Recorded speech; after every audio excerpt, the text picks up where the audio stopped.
boom, bam. Welcome back to another edition of the Great Debate Show. I'm your host, one half of the good guys. That's what they call us around here. Here at the Great Debate Show, the good guys, myself, JJ. And I got something to say. What do I have to say? I want to say a lot to talk about. We've got Money in the Bank briefcase review that I did not get to do on Saturday night. A lot of stuff has been brought up. Triple H, R-Truth, that whole ordeal. Was it a work? Was it not a work? Were we lied to? What do you think? Um, Common sense should tell you what happened, but I'll tell you, just in case you would like to know or would like to hear it, or if you did not know what went on Saturday night at Money in the Bank briefcase. We have two new winners, Seth Rollins, Naomi. Did they get it right? Did they get it wrong? I'll discuss it.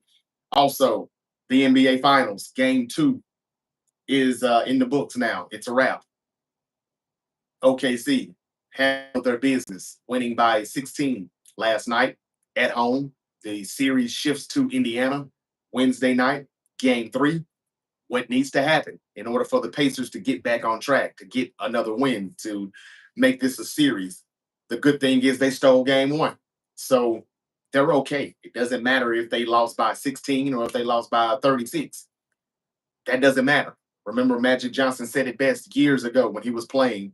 He said that a loss is still a loss. You know, whether we lose by 1 or 31, it's still just one loss. And that's what the um, the Indiana Pacers have to be saying to themselves right now, because it's still just one loss. What do you think about that victory, though, from the OKC? Was it demanding? Was it dominating? Did it make a statement? Did the Thunder make a statement that this series is still theirs and Game 1 was just a fluke? All of that remains to be seen.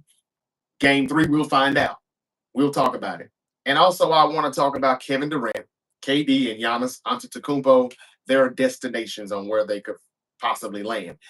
They really are the part of the domino effect that will take place as soon as free agency begins in the NBA offseason. Right after these finals end, everybody wants to know, where will KD be? Will he be a Knick? Will he be a Houston Rocket?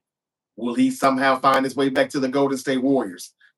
Will the Miami Heat come up with a trade package that will get him? I am hearing that Pat Riley, according to certain sources out there, they claim to have good sources. The Miami Heat could definitely be trying to do what they did back in 2010 when they went and got LeBron James in a trade, Chris Bosh in a trade, and they both joined Dwayne Wade in Miami with the Heat. It seems like Pat Riley could be trying to put together something like that. We know he's capable of doing it. Him, the general manager, whoever sets up shop and runs those things. There are rumors that Pat Riley and the Miami Heat could be going for a Kevin Durant and a Giannis Antetokounmpo, not just one, but both. Now, I don't know what all they have to give up, but they probably would give these teams anybody or anything that they want, except for maybe Tyler Hero. But I think everybody else could probably be gone. What do you think about that if Miami done that? Would you respect it? Would you jump on the bandwagon, or would they be one of the most hated teams because they have once again put together a new form of the Miami Heatles, like they were called back in 2010 to 2014, before LeBron took his talents back to Ohio? So that's the rumor, and I'll get into that too. Where is Giannis and Giannis? Where is Giannis and KD going to go? Their destinations. It could be the same destination in Miami. The Knicks are trying to get one of those guys. It sounds like they wanted KD before the trade deadline, so they could be going for KD instead of Giannis. Or maybe KD is the second option. I'm not sure. The Knicks still need a head coach. Who is that going to be? So a lot of stuff to unravel when it comes down to the NBA. Okay. And also the Minnesota Vikings, who I talked about a lot. They passed on Aaron Rodgers for a 3-year window with JJ McCarthy. And it's finally kind of been put out there. I've been asking for weeks now, for a month or so. Is JJ McCarthy the starting quarterback for the Minnesota Vikings? And if he is, do you trust him to take them to a higher level? How can they be much better than the team that just won 15 games in 2024 with Sam Darnold? These are the questions that I have been asking. Well, Aaron Rodgers on Friday finally signed with the Pittsburgh Steelers. It's official. I broke that news on Thursday. Was it Thursday or Friday? Yeah, Friday. I broke all of that news as it happened. It actually happened Thursday, and he said that he would do it on Friday. It actually is official. That happened on Friday. So I said that I wouldn't speak on JJ McCarthy and the Vikings anymore if Aaron Rodgers signed with a team, with a new team, or the Steelers, and he did it. So it's official. The Vikings have to be going with JJ McCarthy. And the plan is it's a 3-year window with JJ McCarthy. But again, my question to you is, do you think he's capable of doing what they have to do? This is a win now team who were just in the postseason, who just won 15 games with a quarterback that's not even in the building anymore. He left. They let him leave. So that tells me they do have the confidence, the faith in him. But my question is, do you think that it'll work? Do you think it's a good idea? This kind of reminds me of 2021 when the 49ers traded for Trey Lance. And going into the 2021 season, the 49ers were not just coming out saying, yeah, Trey's our guy. He's going to be the starter. Garoppolo was hurt. Trey started. Trey got hurt immediately, week 2, first quarter. He goes out. Garoppolo comes in. The rest is history. But no one really knew if Trey Lance had what it took to be the starter of a team that was already in win now mode, a team that had been in the Super Bowl a few years prior.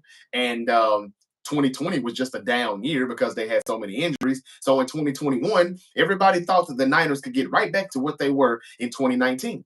But this time with a rookie quarterback who is playing for a team that gave up 3 first-round picks for him. That was the question. Those were the questions. It turned out that was not a good move by San Francisco.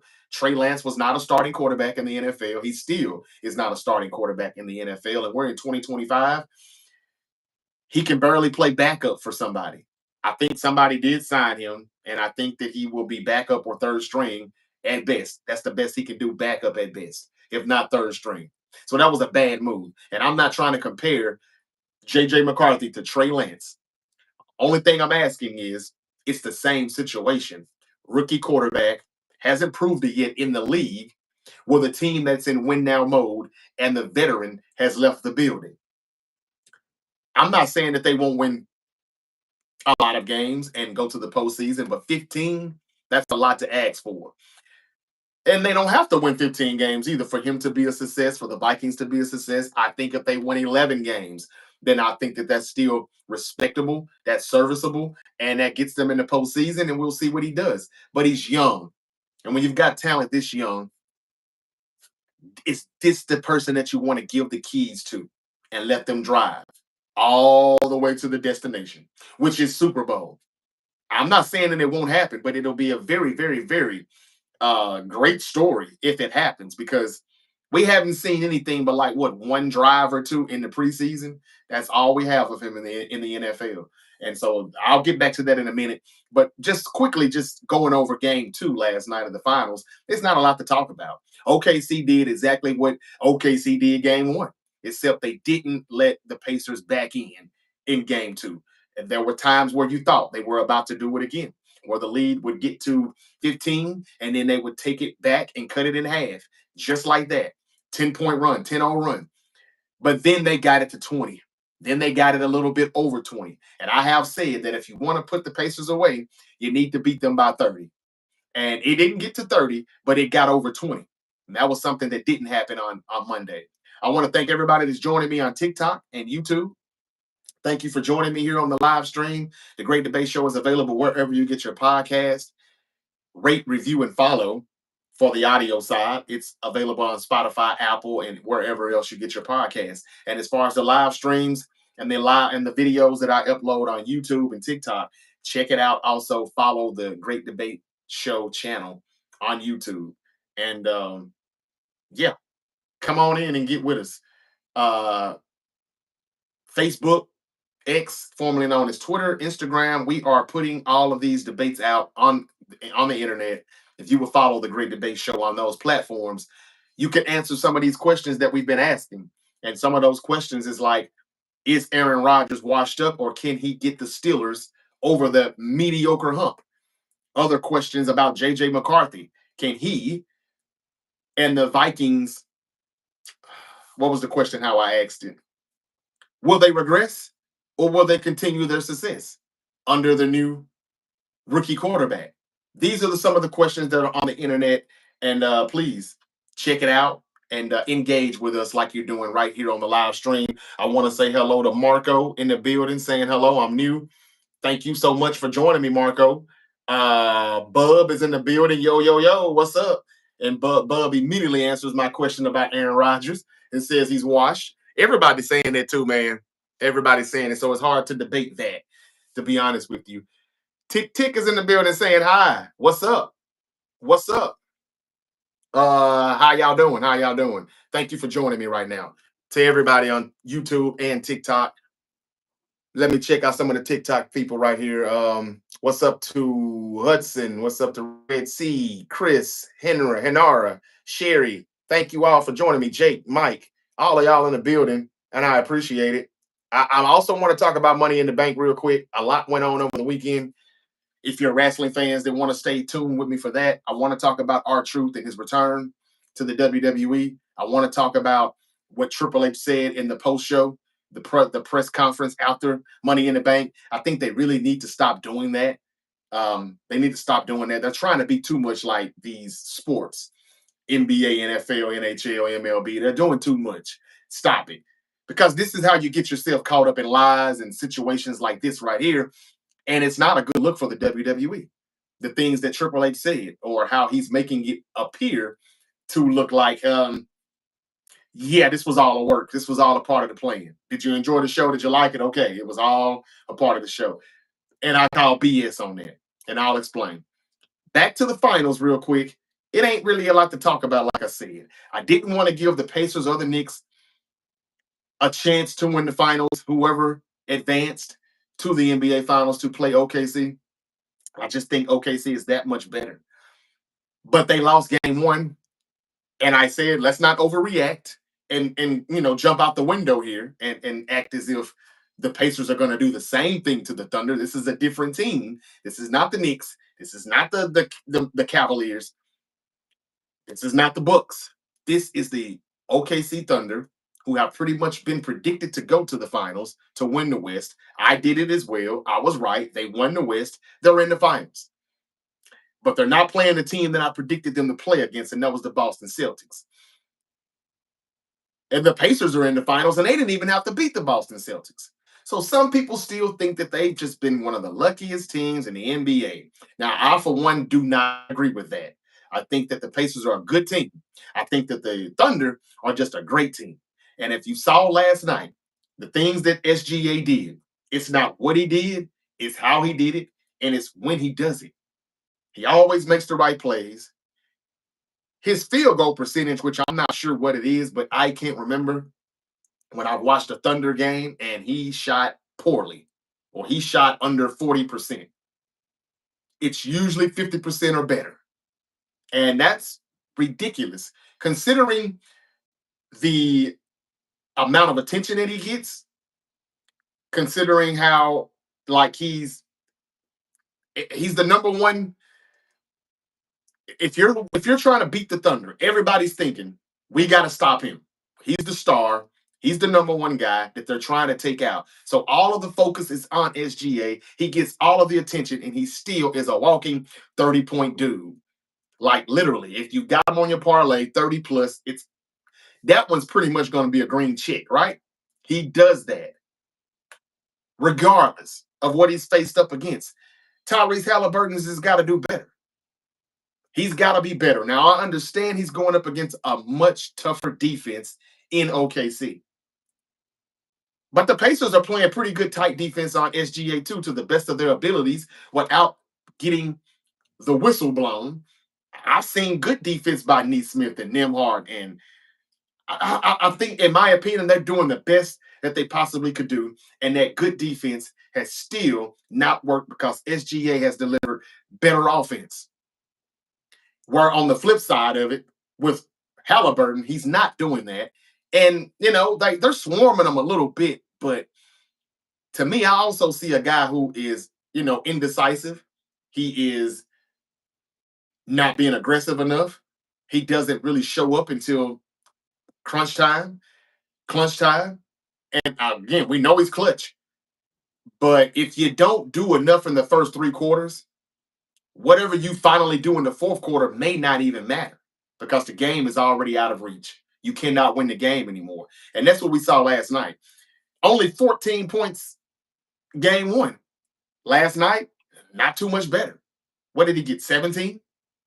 So, and there was this crazy stat out there that Tyrese Halliburton is like, or the Thunder, are like 27 and 28 when he scores under 20.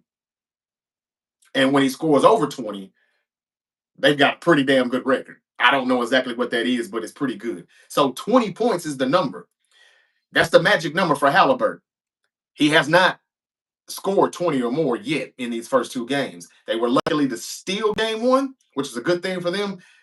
But what I thought was mind-boggling to me is that the Thunder is 27. I mean, the Pacers are 27 and 28 this season when Halliburton scores under 20. That means that's over 50 games where Halliburton scored 20 or less or didn't score 20. That's some of the reason why people are saying he's not a star. Now, I wish people would stop saying that because when they say it, that's when he says, all right, does this look like a star to you? That's when he says, overrate that shit. So I don't want to be too hard on Halliburton, but he has to be better. Toppin is not playing bad. Neesmith and Nembhard are not playing bad. They're doing okay. I think they've been playing pretty fairly. They've been knocking down their corner threes, something that Minnesota couldn't do enough of consistently. The Pacers are doing it more consistently than Minnesota did. There's something missing. And what's missing, I think, is the star of the team, Tyrese Halliburton. Now, he had his moments. He's relived Reggie Miller and the choke job to the Knicks at the Garden. He's did all of that, and that's good. And you're in the NBA Finals. Congratulations. However, you got to be better right now, too. We're not just going to look back at this and say, oh, remember in 2025 when Halliburton carried his team to the NBA Finals and everybody said he was overrated? Voted by his peers that he was the most overrated player in the league. Remember that year? No, they're only going to remember 2025 is if you're an NBA champion. And there's no way you're going to be an NBA champion playing like this. Halliburton is seeing exactly what Ant-Man ran into. It's not as easy as it looks, is it? It's not. This defense is something different, and this is the reason why we didn't really give the Pacers a chance. Now, they still got more games to play here, don't get me wrong, but the reason why we didn't give the Pacers a chance is because the Thunder do not only play good defense, they play great defense, and it's historically great. You talk about a great debate for this show here, the Great Debate Show, that's a great debate. And the debate is that this could very well be the greatest defense that we've ever seen in NBA history. Also, want to also discuss Dolan and the Knicks. They released Thibodeau. A lot of more reports and developing stories have came out as to why Thibs was fired. They were getting sick of him. Guys, it sounds like, ladies and gentlemen, it sounds like the Knicks were going to fire Thibs regardless. They would have had to win the NBA championship. This sounds like Mike Malone in Denver. And it was said that Denver was going to fire Mike Malone in 2023, but they won the championship. So they couldn't do it, and they ran it back in 24, and then they had to exit in the semifinal round of Minnesota, and then they came back again in 25. They let them play another season, and then right before the playoffs, they blew it up. 2 seasons later. But they wanted to fire his ass 2 seasons ago before they actually did it, and it was because he won an NBA championship. It sounds like Thibs was going to get the same treatment. Yeah, they made it to the Eastern Conference Finals, but they would have had to win the championship in order for him to save his job because players, and they're not naming who these players were, but 9 times out of 10, it's the superstar. And it seems like they wanted him out. It wasn't just Dolan. Dolan is kind of putting it on him because he's one of those owners that really doesn't give a fuck, probably. Say what you want to say about him, but he's trying to take the heat off of his players. That's what it sounds like. But it was the players, 70%. Dolan more like 30%, the owner of the Knicks, as to why Thibs is out. Did they make the right decision? Some Knicks fans think it was wrong for them to fire him. If you're getting Giannis or KD, he could win a championship with that roster. Some people think that he hit his ceiling.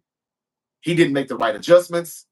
He didn't play his bench enough. Players in meetings have said that they want a new head coach that is going to have more faith in the bench. They didn't think Thibs did.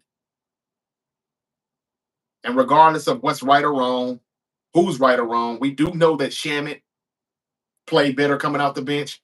Carl Payne played better coming off the bench. And it's one more guy. Now, McBride didn't do too much, but it was another guy, too, that did all right. He didn't take a chance on his bench enough. And I'm not saying that that's grounds for termination, but they were sick of him and they thought he could have did more with the bench. Stars felt that their minutes were too much, too high. So you go back to the players that were playing a lot of minutes. Brunson, Hart, Cat. These are some of the players that probably were like, hey, man, this is a little bit much. I think it's the starters who said, hey, man, he ain't playing the bench. We playing way too many minutes. And so he's gone. Who's going to be the replacement? The Knicks got a lot of stuff to iron out. They need a new head coach, and they need to decide if this is the roster that they want in 2025, 2026 season. Do they run it back the same way, or do they get rid of a few people and add a few people, like Karl Anthony Towns getting the boot for Giannis or for KD? They better get to thinking, and they better get to thinking fast, because Pat Riley is rumored to be trying to get Giannis and KD to the Miami Heat. And we're going to have the Miami Heatles all over again with possibly Giannis, KD, and Tyler Hero. Because I'm sure the Miami Heat will trade any and everybody but him. Then again, he may be in the trade too. Maybe they're okay with 2 stars, not 3. I don't even know if y'all consider Hero a star or not. I don't know. But he immediately goes to like the second or the third best player on the team if they were to add both of those. And I just wonder what y'all think about that. Miami Heat, Pat Riley is trying to drop the bomb on the NBA and break the internet. Allegedly, that's what's going to happen, or they're going to try to make that happen. So anyway, the Thunder win. Series is tied 1-1. Game 3 is Wednesday night in Indiana. How do you think the Pacers will fare when they get back home? How do you think Halliburton performs when he gets home? The regular season, the Pacers did not beat the Thunder. Now, they only played 2 times, not 4, but they didn't beat them. I think the game in Indiana was a little closer, and then the game in OKC was not so close. They lost by 20 or more. And now here we are in the finals, and they meet up 2 more times. And one game, OKC smoked them, and another game, OKC smoked them, and somehow still lost that game. So that's where we stand right now. That's where we stand. All right, I've said enough. Let me read some comments here. Bub said they lost, but I got 50 million. Like I said, Shy would drop 35 plus because he dropped 38 in game 1, which he did. And I told you not to do that. And I was wrong. He still did it. And he did it again in game 2 as well. I hope you made some money off of that, Bub. I got 50% of what I said about game 1 because Shy dropped. Okay, he was just repeating it. Okay, I got you. 50% of what you said about game 1 because Shay dropped 38. As I said, he would drop 30 plus. And as I was saying earlier, man, Shy dropping 30. He's a walking parlay. A walking winning parlay, that is. Or maybe it shouldn't be a parlay. Maybe you should just one prop bet on Shy. He's going to get 30 plus points. He's going to have this many assists. See what you can put on it. Put as much as you can put on it and leave it at that. 2 leg, 3 leg, all on him. He's becoming to be like the Joker, like Nikola Jokic, where you put something with his points or his rebounds or his assists, it's gonna hit. So I can't argue with you at all about that, bub. He also says I'm playing Madden 25. Okay, what's your Madden name, man? I mean, what's your name on online? Maybe we can run one. I play a little Madden every now and then. I'm not that good, but I play it every now and then. Where was Cat when the Knicks needed him? Well, Cat showed up a few games, bub. He showed up a few games. It just might have been a little too late. Okay. Let's see here. Can you mod me? Bub 1524. I got you, man. I got you. Yeah, we're gonna try to do something. We'll try to do something, Bub. Thank you for joining me here on the Great Debate Show as well. We're gonna try to get us a little mad in. Yeah, try to get us a little mad in. Who do you play with? Who's your favorite team, your favorite playbook? So SGA had 34. OKC's bench had 48. Do you expect the Thunder to dominate the rest of the series? Or do you think Rick Carlisle, who was a phenomenal head coach, will figure something out here? Maybe play a little bit more zone. I know that's a cop out. I've said that many a times, but hey, you do what works if it works. You do what works. What's your takes on that? Do you expect OKC to dominate the rest of the series? I'm live on TikTok. I'm live on YouTube. That's all I'm gonna say about the NBA Finals. 30 minutes is already passed. I think I've said enough. OKC going to Indiana. It'll be interesting to see how the Pacers fare at home. It'll be interesting to see how they call the game. The officiating crew. I've seen some calls that the Pacers should have gotten in OKC that they didn't get. I'm sure they will get them games 3 and 4 when they return back home in Indiana. The main thing for me would be SGA. How much is he going to get to the free throw line on the road? That'll be interesting and very key to me. Okay. Uh Beauty by Kamara in the building. Thank you for joining me. Everybody is joining me right now. Thank you. Okay, I'm gonna push on though. Enough about the basketball. The Thunder are gonna win the NBA Finals, I think, and I think they showed us last night that Game One may have been a fluke. But again, we can't count out the Indiana Pacers, right? They've kind of shown us that that's not smart to do. And I know I've got a lot of Pacer fans on TikTok that have been engaging with me from the audience, and I appreciate it. And I wish y'all the most luck. I wish you luck. I would love to congratulate you, as I did after your game 1 victory. But yeah, um, the Thunder just seem to be a little bit too much. And when they play big, the Pacers just can't get offensive rebounds. The Thunder get too many offensive rebounds, way too many second and third chance opportunities to score points. So while this has been somewhat of a defensive series and it's been kind of low scoring, the Thunder still made that run that they will make in the third quarter, and they was able to score 123. Game 1, what was the final score? Like 111, 110. So you got to keep the Thunder under 120. They didn't do that in Game 1. It looked like they were going to do that, and then they had that run where they just shot off. Bub says the 49ers is number 1, then the Ravens, and last is the Eagles defense. I like the first two offenses. Really? You like the 49ers offense? I'm going to tell you something. I'm a 49er fan. And whenever I play Madden with the 49ers, I pick somebody else's playbook offensively. Yeah, I do. One of my favorite offensive playbooks on there is Kevin O'Connell's Minnesota Vikings. I will pick the 49ers and play with Kevin O'Connell's offense. Hadn't lost too many games with them. And the 49ers are not a good team on Madden because they're terrible on defense. But oh, that's good. Interesting though, bub. I got Josiah in the building.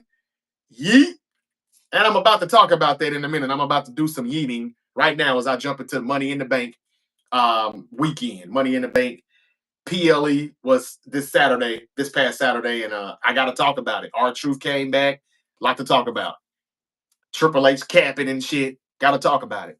Josiah says Shy needs to stop ball hogging. Look, if Shy's gonna score 34, shoot the percentage that he's shooting, and they get wins, I don't think nobody's complaining in OKC though. I hear what you're saying though, Josiah. You my dog. You know that. But I mean, hey man, it is what it is, right? He's doing his thing and they're winning. And I would say this: Jalen Williams hadn't really got off yet in this series. Dort hadn't got off and got any shots. I needed him to get about 2 threes last night. I don't think he got any. Those guys are hurting me. SGA is the only one who was, completing the green check on my parlays. So I'm saying that sometimes you got to do what you got to do. Kobe didn't pass the ball all the time either because they weren't good enough worth passing to. And so and again, these guys are good in OKC, but they're better defenders than they are scorers. What's the name? Got the ball a lot, and he snapped out Caruso. He hit a lot of threes, or he hit several of them, and they were all key, all huge. That separated them from the Pacers, closing that 15-point lead, cutting it, trimming it to about 7 or 8, versus him hitting a couple of those threes and extending that lead to 18, 21, and so forth. So, but I hear what you're saying, though, Josiah. I do. I got you. Sawyer in the building. Yo, what's up? Can't stay. Just wanted to say hi. I appreciate that, Sawyer. Thank you. Are you working? You working right now? I gotta find the time to keep y'all all in here, man. Noon Eastern is the time that a lot of people start to do their live streams all over the world, from what I see. And there's one guy that I follow up in Detroit. He starts at noon Eastern. There's another guy that I follow out on the West Coast. He usually drops his uploads videos around 11 a.m. my time. So it's 9 a.m. out there on the West Coast when he does it. So it just seems that 12 noon Eastern and 9 a.m. Pacific is kind of the time daily to kind of go live. But I would like for y'all to be in here and stay in here with me. So give me a time, man, in the comments on what time you would like the Great Debate Show to go live, or at least upload a video. And I'm gonna start doing that more. I just like to go live with you all to, of course, gain an audience and also engage with my audience, because I've been told that I do that more than a lot of people that people follow. And I'll do it as long as I can, if I can, and depending on what I'm talking about. So let me read this right here, this fun fact on TikTok from KBG. Thank you, man, for this comment. He says, fun fact, Halliburton averaging 13 points versus OKC in his entire career. He's not aggressive enough. Good comment, KBG. Great comment. That's exactly what I was just saying a few minutes ago. He has to be more aggressive. He has to be more consistent. That's what they're lacking. There's no consistency, and he is not aggressive enough. He's just he's going through the same thing Anthony Edwards went through. And I'm not sure what the head coach Rick Carlisle is telling him. He's got a very wise, very, very, very wise, great coach in Rick Carlisle, a former NBA champion. I just think that he's seeing the floor, or he's not seeing the floor well.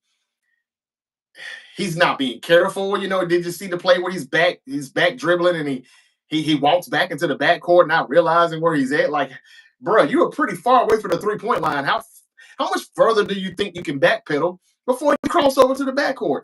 He's just not playing good, and that's one of the reasons why the comment that was just left here on TikTok. He's not being aggressive,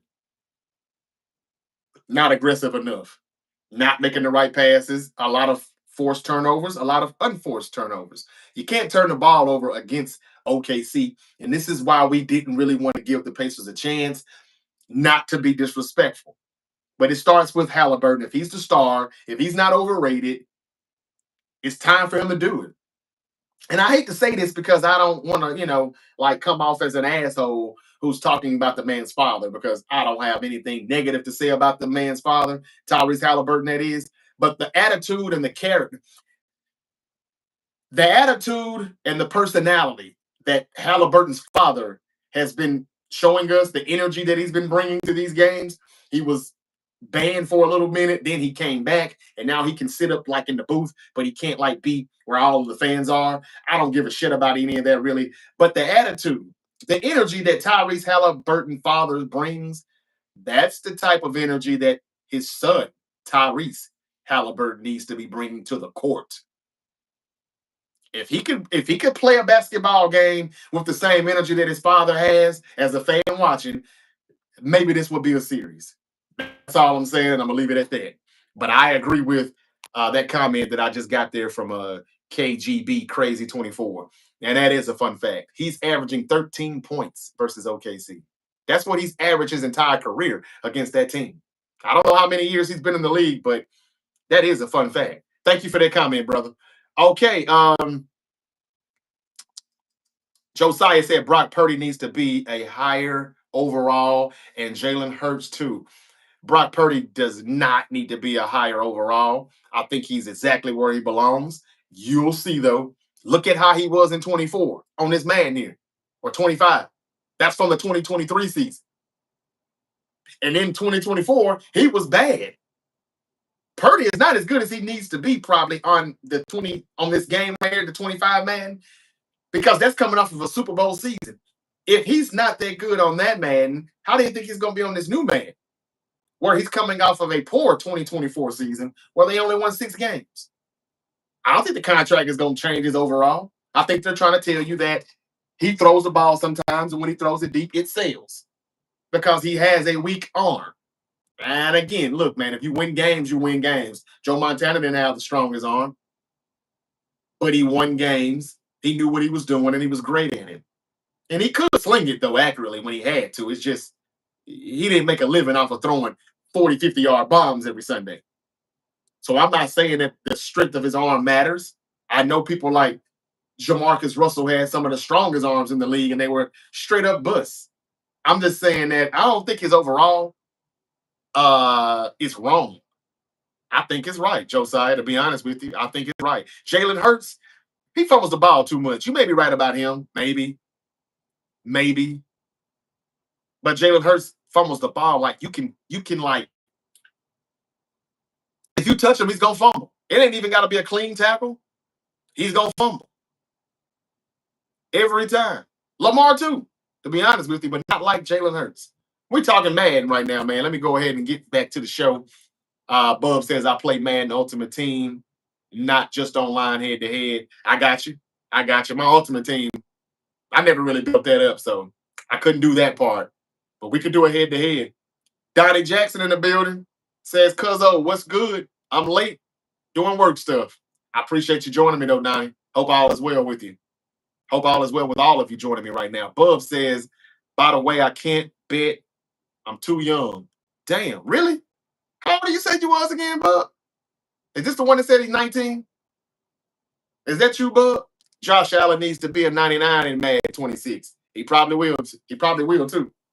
Now I can't. You ain't gonna get no debate with me there. Josh Allen, what he did last season with the losses of Stephon Diggs and Gabe Davis and all of that, yeah, man. I ain't got nothing else negative to say about Josh Allen. Shout out to his OC though, because his offensive coordinator really, really has a lot to do with his success and how he evolved. Because he was already good, but he was still raw and he was doing a lot of foolish things, turning the ball over in the red zone, just a lot of dumb stuff. He's not doing those dumb things anymore. So I wouldn't be surprised at all if Josh is a 99. He'll definitely be close. Okay. Yeah, all right, that's enough of that. Bub is only 14. Oh, wow. Okay. Man. Must be nice. I remember those days. 14. I thank you for joining me, Bub. I appreciate you rocking with me. And yeah, I appreciate that. Okay, so we're gonna keep it moving. I want to talk about, and briefly, I'll be brief. I want to discuss KD and Giannis, their destination. Where could they go? All right. It's very, very, very important on where they go because it's going to be a domino effect with the rest of the season. I mean, with the rest of the league and who goes here, who goes where.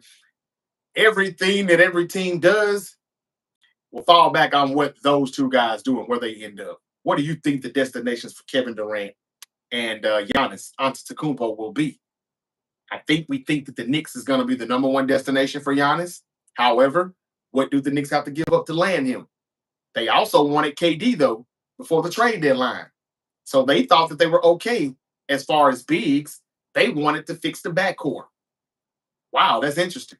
So they ended up going with Mikal Bridges, but KD is who they wanted. Phoenix did not make the trade. Now they're ready to make the trade, and they're ready to hit the reset button, which I think they very well should. And if reset is the same thing as rebuild, then they are correct. If reset is not the same as rebuild, then they're incorrect. They need to rebuild.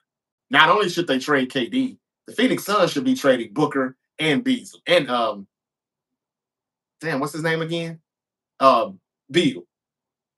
They should be trading Bradley Beal and Devin Booker. Reason being, you ain't gonna win with them. You're not going anywhere. Blow it up, get as many draft picks and players as you can, start over, and you're gonna be the Utah Jazz for a while.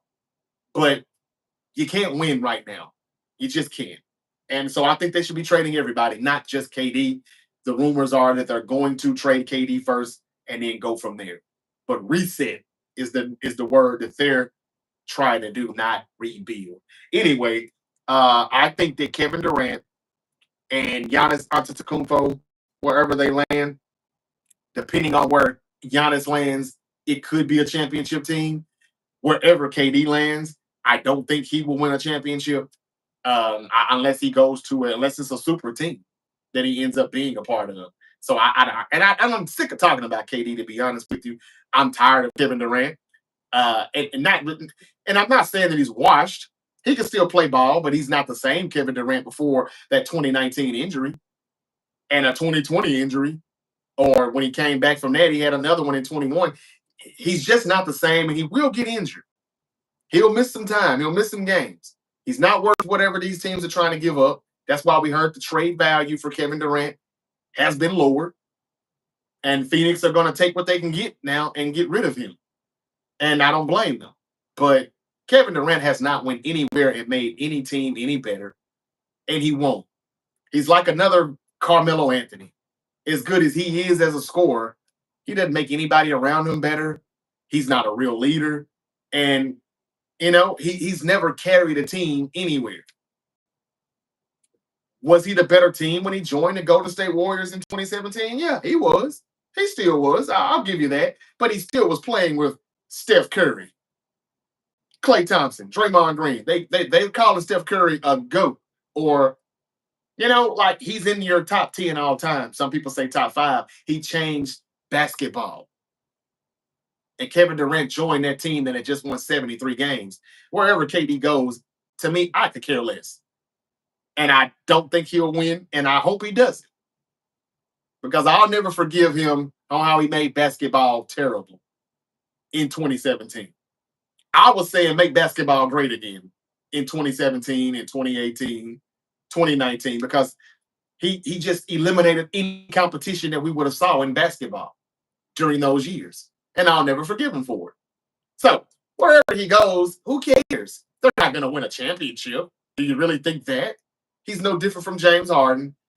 Go wherever you want to go, be a diva, whatever. And again, KD ain't really a diva. He just wants to play ball. I get all of that. But it ain't good enough because he has not won a championship without playing for those Golden State Warriors who had just came off of a 73-win season, the best record ever. Now, to Giannis, I think if he becomes a Knick and Cat is traded, I don't think that's a bad trade. I think the Knicks could be in the NBA Finals next year, and they could get over the hump and not just be the same Knick team of old.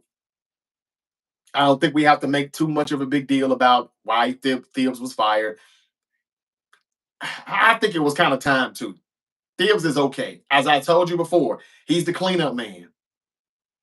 You got a terrible franchise, he can clean things up, turn it around, and then he bumps his head on the ceiling immediately after, and you have to bring in somebody else to take it from there. Like he can get you close to the finish line, but he can't cross the finish line, in my opinion. That's what I get from Thibs. There is another coach that can come to the Knicks and elevate that offense and get more out of that roster, the starters and the bench. Does the general manager need to do better work? Yeah. He could help out and make the bench better, but I see them going with Giannis and Cat going to Milwaukee or whoever the third team is, because it's going to be like a three-team trade to make this work. It's just not going to be the Knicks and the Bucks, in my opinion. What the league needs to be worried about, though, is Pat Riley. I'll talk about this more as I get more information, but Pat Riley and the Miami Heat are allegedly looking to make a splash this offseason to where they want KD and Giannis. They lost Jimmy Butler during the trade deadline, and they want to see if they can become the Heatles again. It won't be LeBron and Wade and Bosh, but it could very well be Giannis and KD and Tyler Hero. I don't know. We'll see. What do you all think about that? Where do you think Giannis and KD will land? Will they be on the same team or will they be on different teams? And what team will that be? I think if Kevin Durant, I think the number one spot for Kevin Durant, where he won't be criticized to jumping on teams that don't need him and they're already a championship team or whatever, I think the number one destination for KD would be Houston. The Houston Rockets are just a KD away from being a team that could be in the NBA Finals, I think, or at least go deeper in the playoffs than what they did this year, first round. They've got the defense like the Thunder. Not quite like the Thunder, but they got good defense too. If they could find a way to get Kevin Durant without losing too many of their young core that they have brought in, that they've drafted, they'll be fine. They'll be fine. Now, that Jalen Green guy, if he has to be a part of the trade, I'm okay with it. He didn't do enough for me offensively against a Golden State Warrior team that didn't have Steph. Didn't look like they had Jimmy Butler. So I should have saw more from him. So if they were to add a KD, the Houston Rockets are a much, much better team. And this is why, if I'm Udoka, the head coach of the Rockets, why would I want the Knick job? Same thing for Jason Kidd. I've got Kyrie coming back healthy, probably around Christmas. I still have Anthony Davis, and I'm going to have Cooper Flag all season. Why would I want to go coach the Knicks? That's where some people are saying the Knicks made a mistake in firing Thibs. Can they replace him? And it be an upgrade, not a downgrade. I'm sure they think Jason Kidd and or Udoka from Houston would be an upgrade, but they're not available. And this is why people say, like my co-host Terrence, say the Knicks are still the same old Knicks. You can't hire somebody that's not available. And I don't know how Jason Kidd would make himself available when he could be coaching the likes of Anthony Davis, Kyrie, Cooper Flag, and they've got a bench. They've got defense. Offense is what they were lacking. Well, Cooper Flag will make up for that. Kyrie will come back, make up for that. They still got Dinwiddie and those boys. I'm not leaving Dallas for the Knicks. If you make the trade for Giannis, okay, I'll consider it. But the roster that I'm looking at right now with the Knicks, no. That job does not look better than the job I already currently have. That's me if I'm Jason Kidd. Same thing for Udoka. So wherever these guys are going to go, it'll be interesting to see. Very interesting. You want to know what would be insane for the Lakers? Okay, what would that be? I think the Lakers should trade maybe a bench player and AR-15 for Giannis.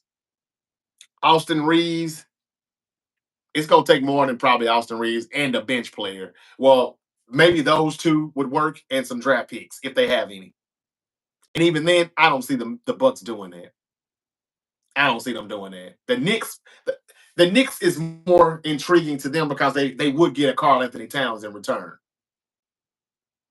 And with the Lakers, if they couldn't get Luka or LeBron, which we know they won't, I don't think it's worth their while.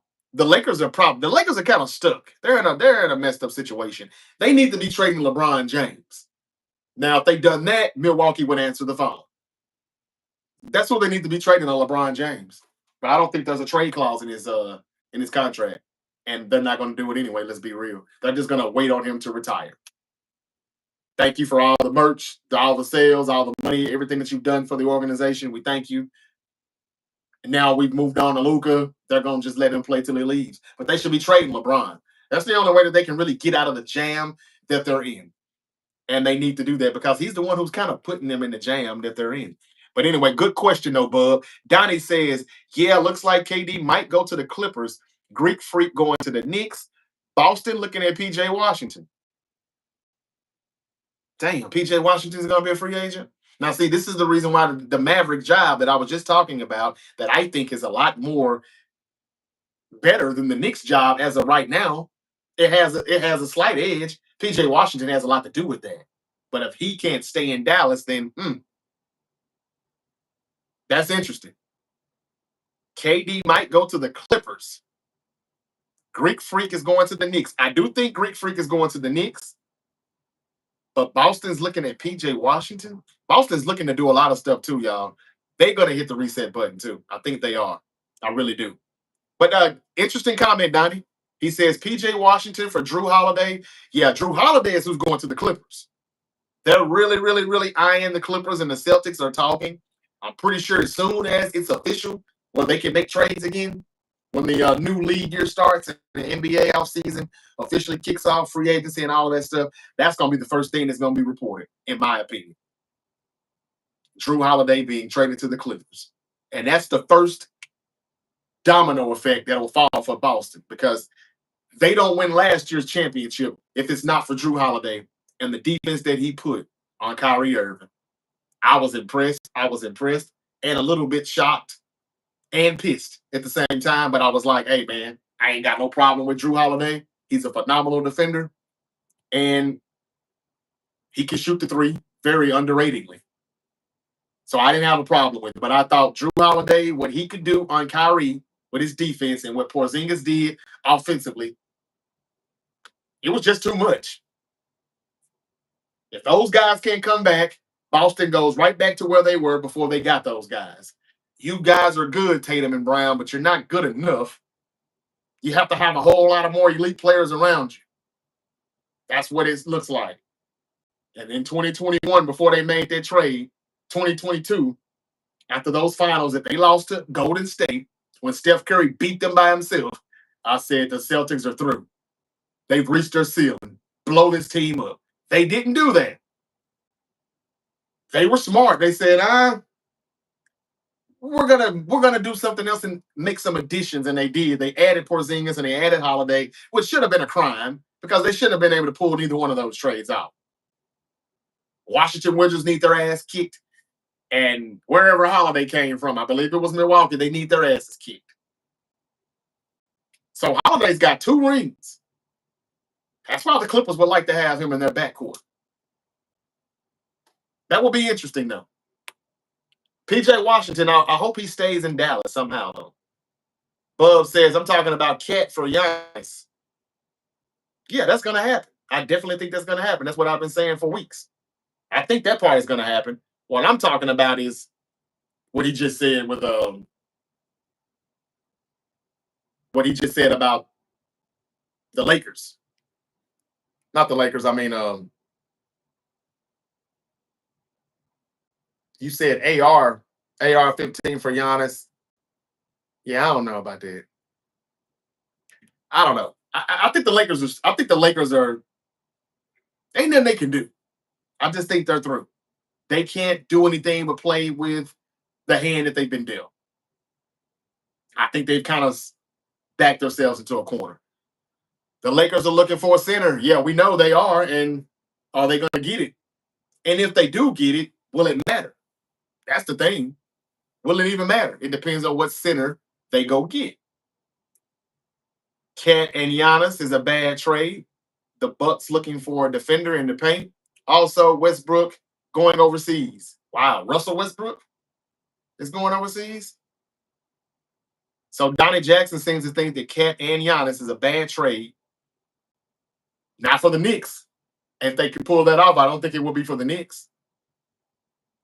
The Bucks looking for a defender in the paint. They have that already in Giannis.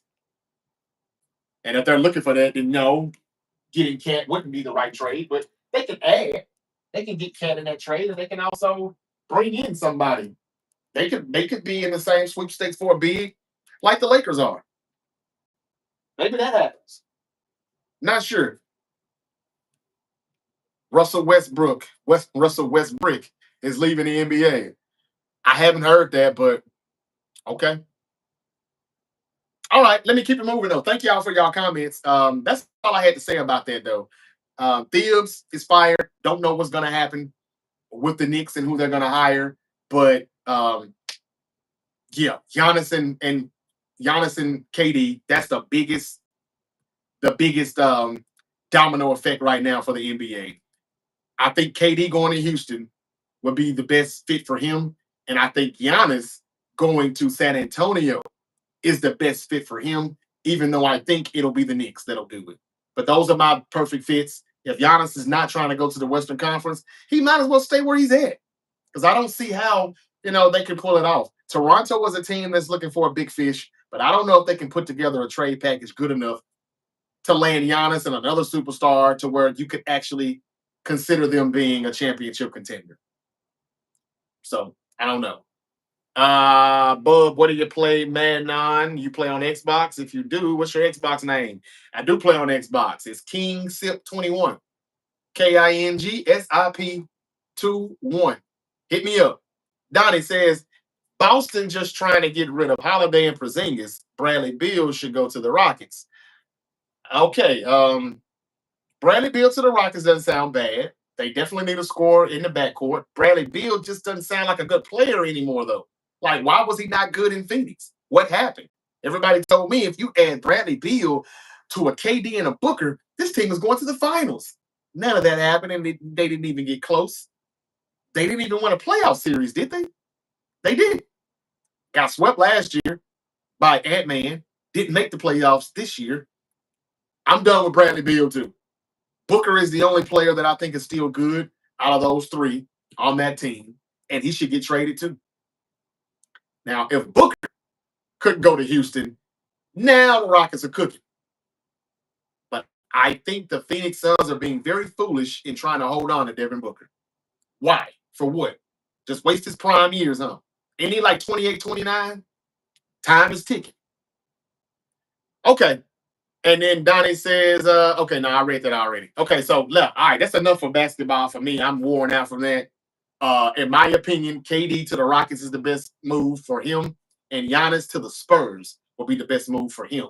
Even though I think that the Knicks are trying to get one or both of them because they're trying to get over this hump, and they want you to forget about Thibs and make whoever they hire at head coach look better. But they will probably only look better because they have made that trade for one of those superstars. I don't know, but we'll see.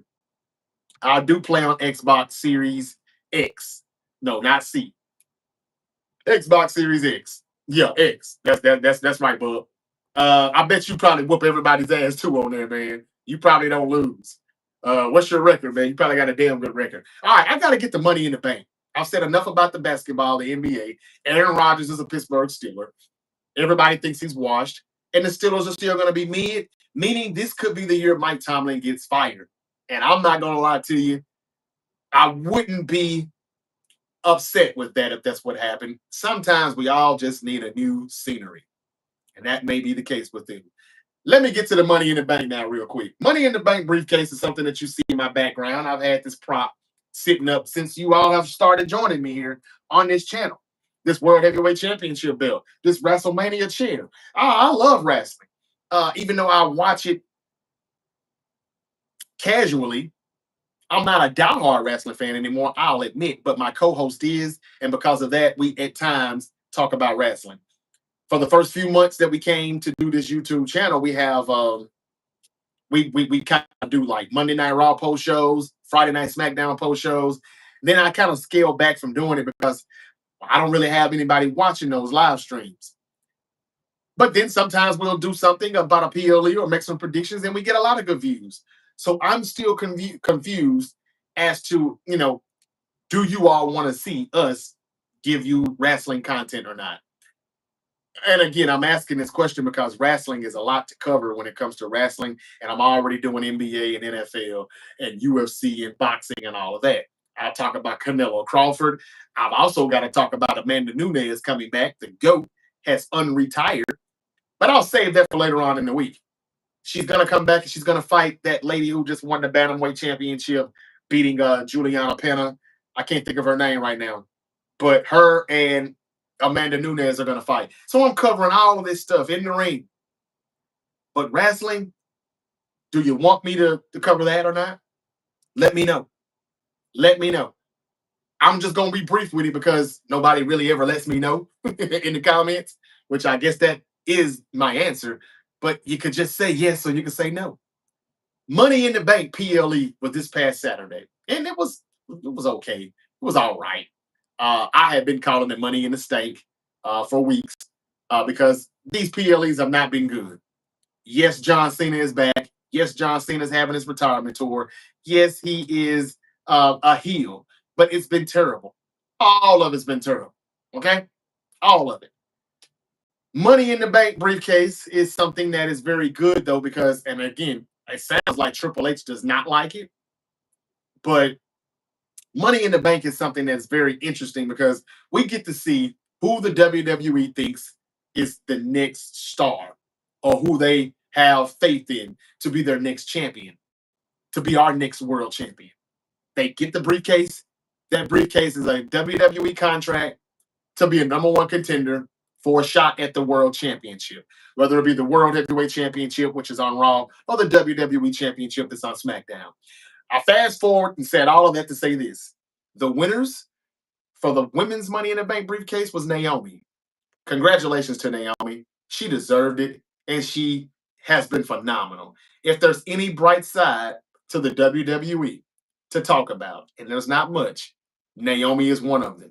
She has been phenomenal since the build to WrestleMania 41. With everything that they had with her and the Jade story, pushing her onto a windshield on a car, her being out for 4 months, her coming back. Then we found out that Naomi did it, so she's healed. Her relationship with Bianca Belair, the promos, the video packages, the internet, what she's doing on Twitter. She's been funny, she's been hilarious, she's been heelish. It's just been great. So she deserved to win the Money in the Bank briefcase. Now, there were rumors that Stephanie Valkyrie was going to win, and I don't know why she would have, just coming over from NXT. Why would they push her that damn fast? I would imagine that they learned their lesson from Tiffany Stratton because they pushed her a little too fast. You can be over, but sometimes you can't shoot them straight to the moon that early. If you do, where else is there to go? So they got this one right by not letting Stephanie Valkyrie win, by not letting Rhea Ripley win. She didn't need a briefcase. And some people may think Naomi didn't need to win either. She's been around for 10, 15 years. I get it. But she's never been this good. And it's about time that she's getting what she deserves. Creative was just bad with her, as far as I know. This has been good. Whoever it was, whether it be Triple H or Naomi or Nick Khan or all of them together, this has been good with her. At first, I was like, why Naomi? Why Naomi? Let it be Bianca because we're kind of getting tired of her gimmick and her shit is all stale, even though I love her. But I wish they would change her up, her character, and they haven't done that yet. I would have much rather it been Bianca going heel, but they're not going to do it. My co-host Terrence tells me all the time they're not going to turn someone heel who sells so much merch like she does, like Jey Uso does, like Cody Rhodes does. So they're not going heel. Understood. So Naomi is the one that they went with. I wasn't too happy with it at first until I saw her do it, and she did a great job. Phenomenal. To Naomi. She won and she should have won. Now, to the men, though. Seth Rollins won the men's money in the Bank ladder match, and he shouldn't have won. Period. I understand he has all the muscle. Braun Breaker, Bronson Reed, a wise man by his side. I get all of that, which is even more reason why he didn't need the briefcase. If you have the Money in the Bank briefcase, why in the hell do you need the muscle?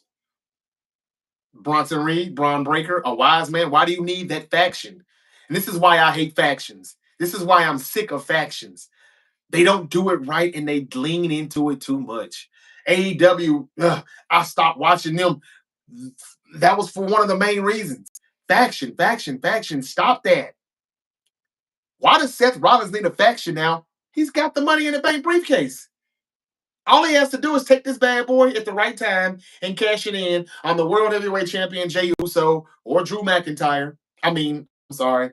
I miss Drew McIntyre. I hate that he's out. They put him in a terrible story angle with Damian Priest, and now he's gotten himself hurt and he's got to go heel. He shouldn't have even been in that anyway. But that's neither here nor there. My apologies. I didn't mean Drew McIntyre, but I do love Drew McIntyre. Damian Priest is who, not Damian Priest. Damn. I've lost all train of thought. Who's the guy that Jey Uso is fighting tonight for the World Heavyweight Championship tonight in Phoenix, Arizona? Gunther. That's what I was supposed to have been saying. Whether the champion be Gunther or Jey Uso, Seth Rollins very well can cash in tonight and become the world champion.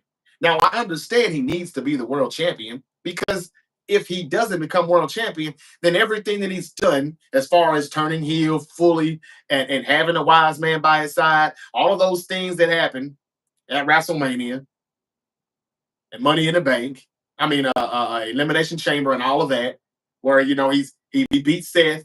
He beat Punk and Roman Reigns at WrestleMania. He's got this faction. He's got it all. None of that makes sense. It's all irrelevant if he doesn't become a world champion. I get that, but he didn't need the Money in the Bank briefcase to become that. That briefcase should have went to somebody more deservingly. It didn't have to go to somebody who's already established and didn't need it. Like an LA Knight who lost for a third straight year at Money in the Bank in his hometown in LA. He could have held that Money in the Bank and brought some more prestige to it.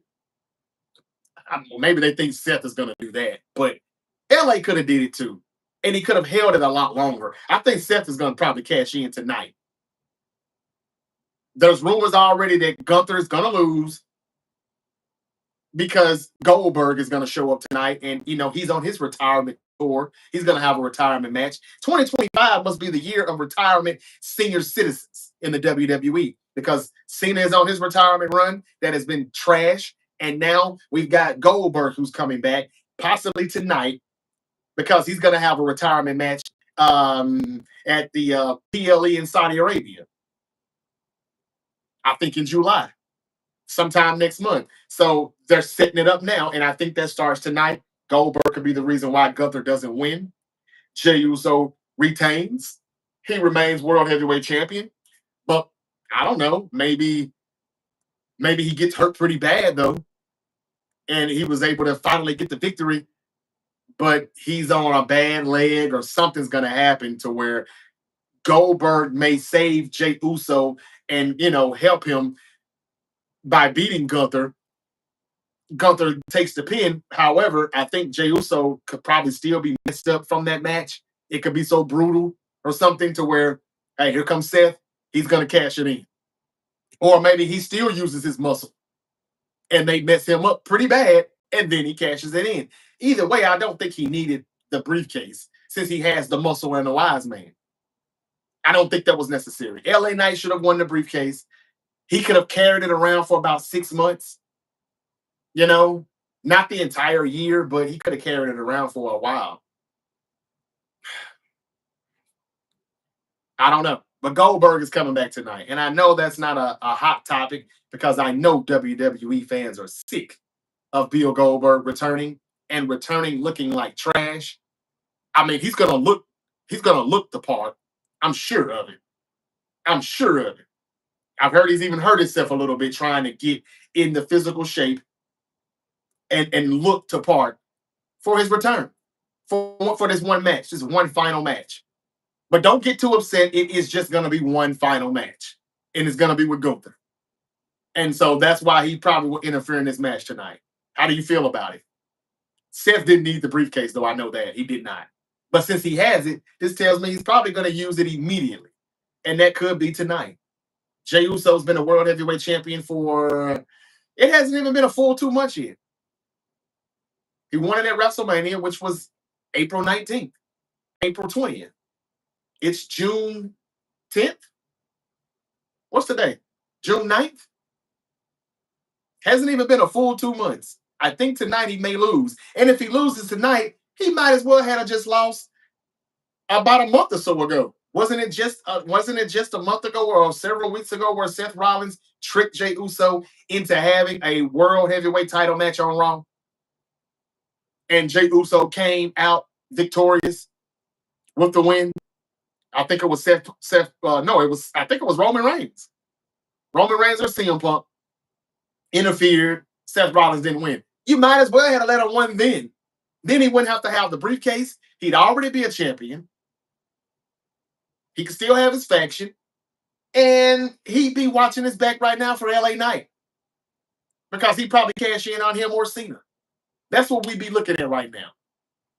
This doesn't make any sense. This is bad booking. And Triple H sucks. Why does Triple H suck? Because the booking has not been as good since he's took over.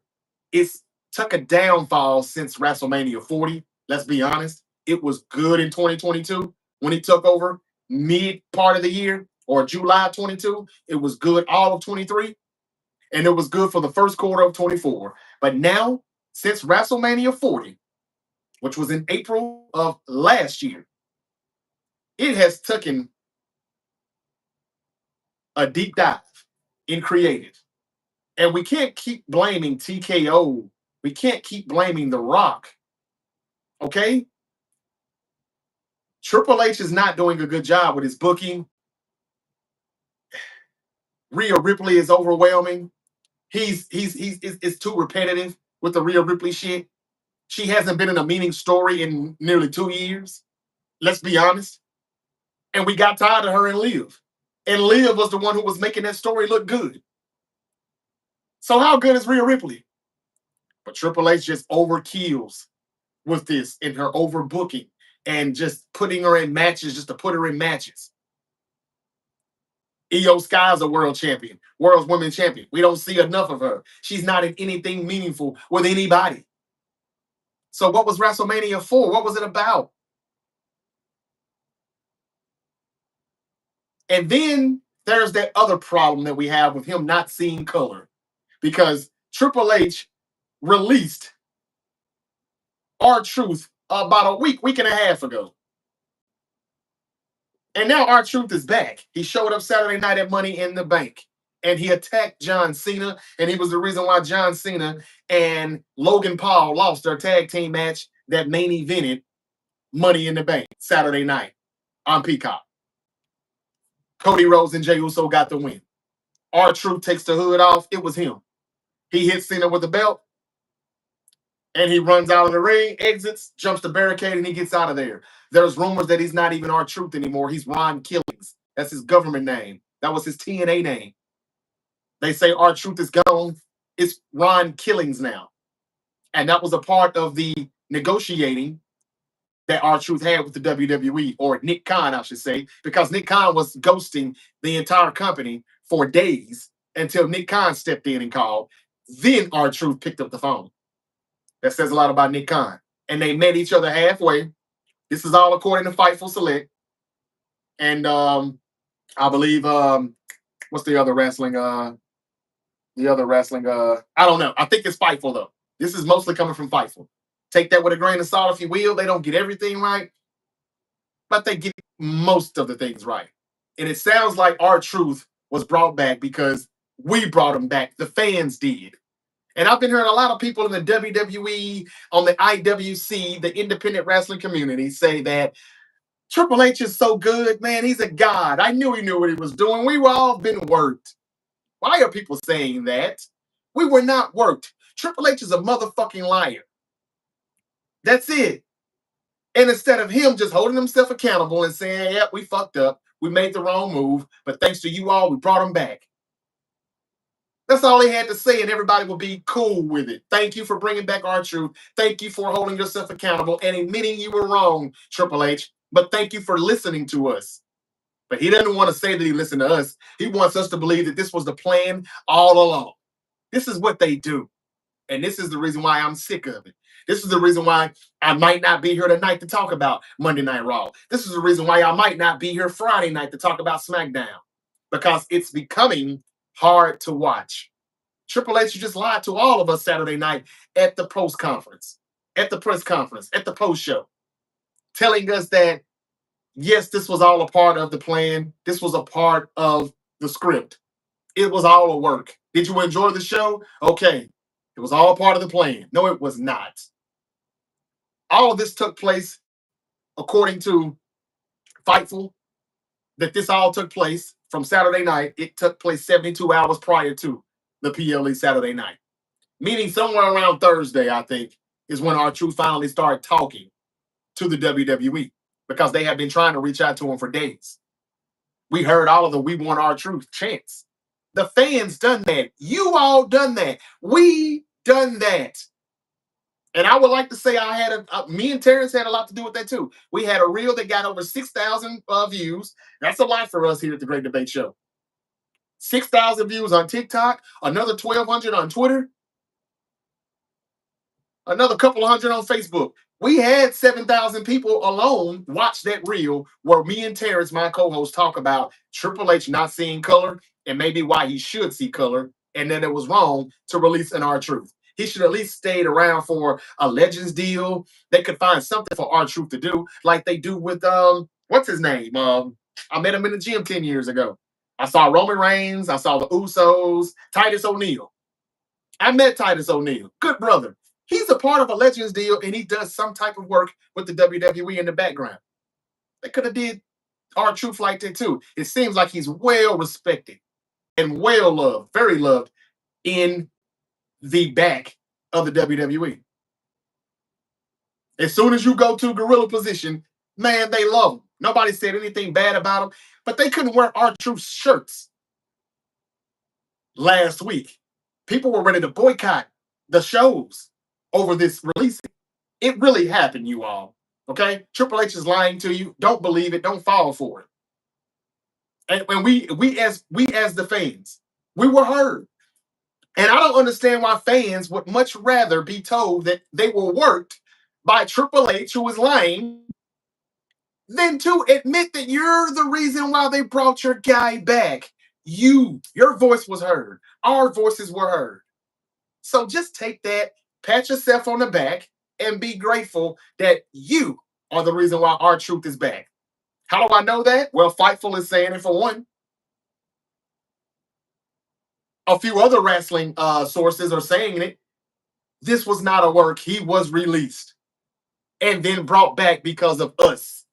You done that. So just ride with that and stop saying that this was, this was just all a part of the plan. We got work, y'all. No, we did not.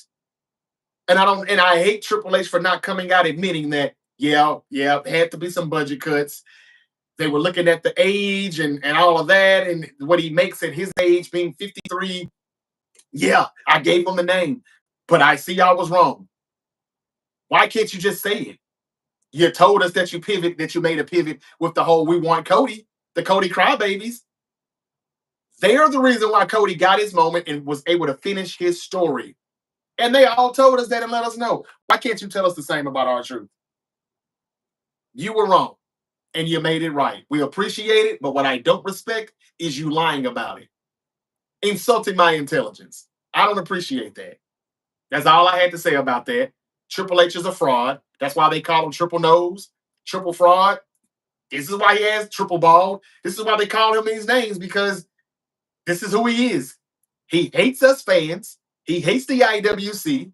Everybody in the independent wrestling community, he hates. He's already came out on the record publicly and said that we don't even matter. We don't exist. The whole internet stuff is fake. Oh, yeah? You mean the same fake shit that you show us on your regular programming, on how YouTube, the WWE had this many viewers over this video, it got this many watch time, it got this and that. Why do you show us that if everything on the internet is not real? It's fake. Really? Okay. So you get where I'm going with it, and you get what type of person Triple H is. Okay? And I'm not even saying that it's anything about race. I'm just saying that because he does white people wrong too. He just did it, LA Knight, who should have won Money in the Bank. He should have this briefcase for the next 3 to 6 months. not Seth Rollins.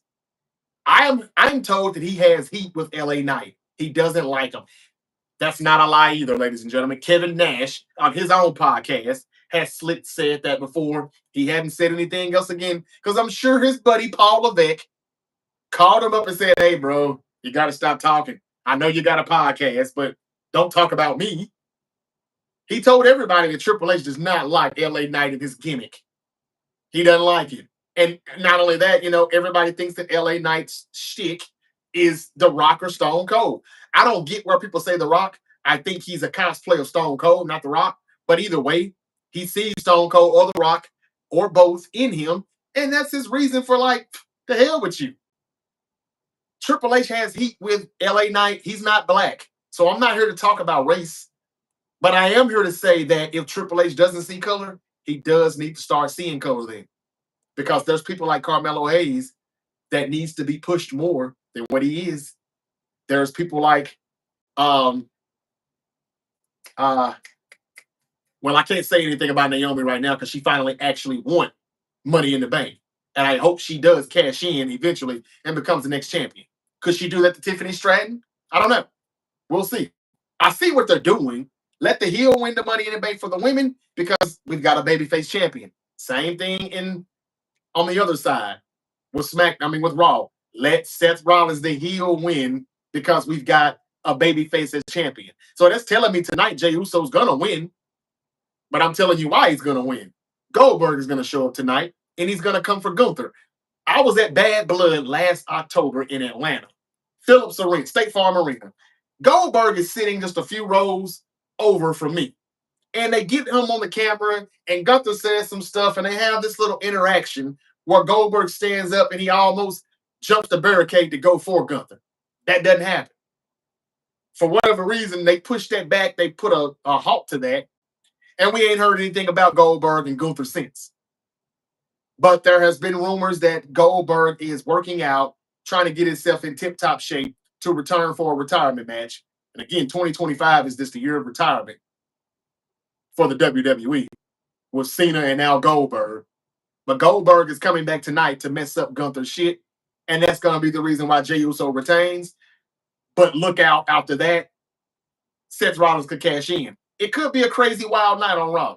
But I still think Seth Rollins could have done that without this briefcase. He's got muscle. Bronson Reed, Braun Breaker, a wise man in Paul Heyman. He didn't need that briefcase. LA Knight should have won it. 3 years in a row, he screwed LA Knight. So I'm not here to say Triple H just does this to Black Stars, even though he does, but he does it to other people too. And LA Knight is one of them.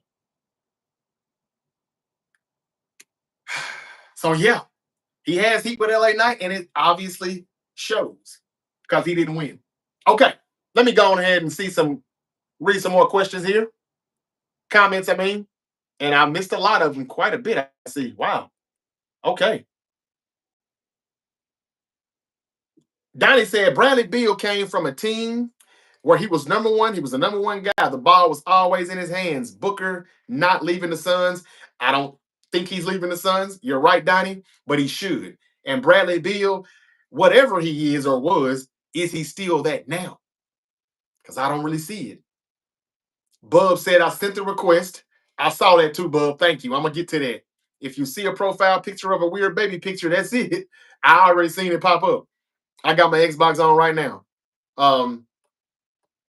But I saw it. And I'm going to get to you. Appreciate that, Bub.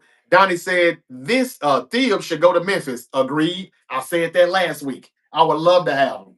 Because even though I think the Knicks could upgrade from him to someone else, for us Memphis Grizzlies, that would be an upgrade going from Taylor Jenkins to Coach Thibodeau. Because Thibodeau, we need his defensive energy, his defensive philosophy, the physicality that he brings, the players that he would bring that can do that. We definitely could use Thibs. I'm surprised I hadn't heard anything about who Memphis is looking at. No, I'm sorry. We're not going to hire Thibs because we already made dude the head coach. I'm tripping. But Thibs is who we should get. But I don't think they're going to do it now because they already made dude the head coach. Whoever the guy was that was the interim head coach, I don't know how that slipped my mind. They made him the official head coach. I want to say either right after they got eliminated by the OKC Thunder. After we got swept, I think they made that official. But Thibs would definitely fit us a lot better. Um, but let's see how this guy does. I can't think of his name right now. Donnie also says the last time I watched wrestling was ECW One Night Stand. After that, wrestling got real soft, in my opinion. It did, and it has. And you was watching the good old days, man. And it'll never be better than that. That's what I try to tell Terrence all the time. It'll never be better than that. But he's just gonna watch it regardless because he's that much of a fan. I'm more of a if it's good, I'm here, and if it's not, I'm gone. That's how I roll. Donnie also said, okay, have a question. How you feel about R-Truth retired? He's not retired. And that's what I've been talking about. Let me catch up then because I'm sure he's heard everything that I've been saying. I'm coming up on 90 minutes here. I got to get out of here, y'all. Donnie said, I'm so out of wrestling. I don't even know who tag team champions are. Not even cruiserweight. There's no cruiserweight titles. The tag team titles, believe it or not, both of them are black. The Street Profits on SmackDown. They're the tag team champions on SmackDown. And then the World Tag Team Champions on Raw are the New Day. Kofi Kingston and Xavier Woods. They're not doing anything with either one of them. The tag team division sucks because they don't know how to. They don't know how to. They don't know how to work those guys. They don't know how to book the tag team division creatively. It's been pretty bad. But they are black, and so I'm told to shut the f up. That's what somebody told me on TikTok last week because there are some black champions, and nobody gives a shit about the tag team champions. They only care about those belts that John Cena has right now. He's not black, and that belt that Jey Uso has right now. And believe it or not, you all, he's not black. Okay, he's Samoan. So, and those are the only people that are getting pushed these past few years here are Samoans. They not black though. Somebody on TikTok gave me a list of all the champions, and I'm like, ain't none of those motherfuckers black, except for the two tag team champions that I could care less about, and they're not gonna have them long. They're just playing hot potato with those things, and there's no story. So who cares? Okay, Donnie also said, question, what was the worst return for wrestling? Like you sitting there watching and thinking, like, why is he coming back to wrestling? Just stay retired. Shit, Goldberg. Any and every time he's came back. And I think he's coming back tonight on Monday Night Raw on Netflix. And if I'm right, this is why you're supposed to be watching me and the content that I provide here at the Great Debate Show. But yeah, Goldberg. I would say him because he was one of the most overrated wrestlers of all time to me. I hated Goldberg when they ring the bell. Now, before they ring the bell, he's like top 5 as far as interests go. And that's something that me and Terrence have to do, our top 5 interests in wrestling. He probably will fall in there. Coming out, police banging on the door. He comes out. Ugh. He's got 15, 20 security and police officers walking with him all the way from the back, all the way to the front. Comes up the ramp, all kind of stuff, just the pyro popping on him. He's blowing out smoke. Oh, yeah. He had one of the better entrances of all time. But when they ring that bell, trash. And he's had some moments where he came back and he had a match in Saudi with Undertaker, and Undertaker was already washed too. It was terrible. But Goldberg was still worse than Undertaker. And they both were very ashamed of that match. He shouldn't be coming back, and he's still about to do it. So I think that would answer your question. For me, it's Goldberg. Stop coming back. Also, Donnie says, wow, see, I didn't even know he came back. Yeah. Now Triple H was losing money. Losing money how? Tell Terrence, see me in a table match for that belt behind you. I will. I sure will. I got the ladder too already, so we make it a TLC. I just need a few chairs. Bring back the rated R superstar. Now, those were the days. The young generation fall for it. Yeah, man, those were the days there. Now you talking. Rated R superstar. And he made that money in the bank briefcase. That money in the bank briefcase really, really, really interesting. He brought a lot of prestige to it. And I know he was kind of the beginning of it, but nobody really did it like him. Nobody. I heard Triple H is tired of the money in the bank and he may actually get rid of it. I want to thank everybody for giving me a thumbs up. If you haven't, please hit the like button. helps us out here with the algorithm. And we definitely need that for people to find us here on the Great Debate Show. Let's see what else, what else, what else, what else. That's why a lot of people left, went to AEW. I was one of them, but then they got bad too. Cody left, Punk left, and I left, and that's why I'm back with WWE. But now they're getting bad, and so I'm about to be done with wrestling all as a whole now. Let's see. The Rock had a lot to do with that. He did. Razor Ramon did an ECW match one time. Yeah, man. Yeah, Razor Ramon, man, good dude. Rip to him.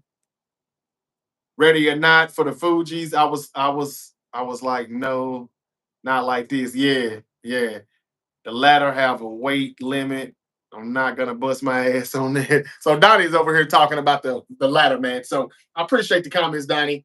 Thank you for being here with me. Um, that's all I got, man. Pretty much. I wanted to talk about the briefcase. Who won it? Seth won. He shouldn't have. Naomi won. She should have. So they got it half right, half wrong. And we could be seeing Goldberg tonight. Becky Lynch is the new women's intercontinental champion.